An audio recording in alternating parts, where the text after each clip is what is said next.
你本身係想處理咩問題？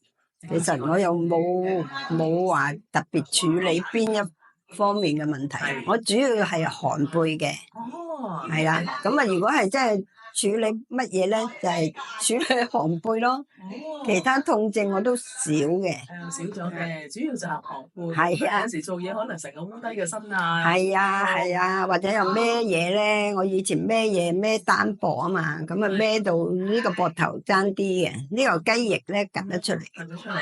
咁而家做完之後，你覺得咧，你肩膊呢啲位置啊，同埋你寒背嗰個位啊，你有冇覺得輕鬆咗啊？覺得個背好似開翻啲啊咁樣？係啦，啲啊咁樣，因為通常個胸口咧都縮埋啊嘛，係啊。咁而家咧就撐翻開啲啦，撐開咗喎，撐開咗啲咯。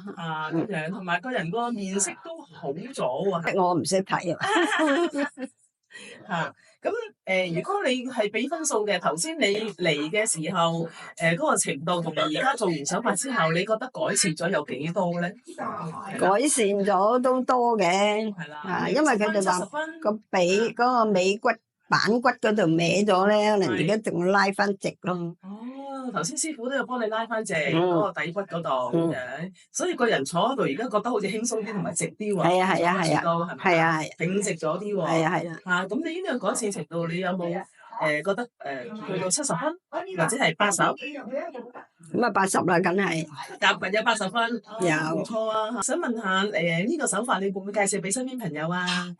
都有嘅，我嗰班人都係我叫過嚟嘅。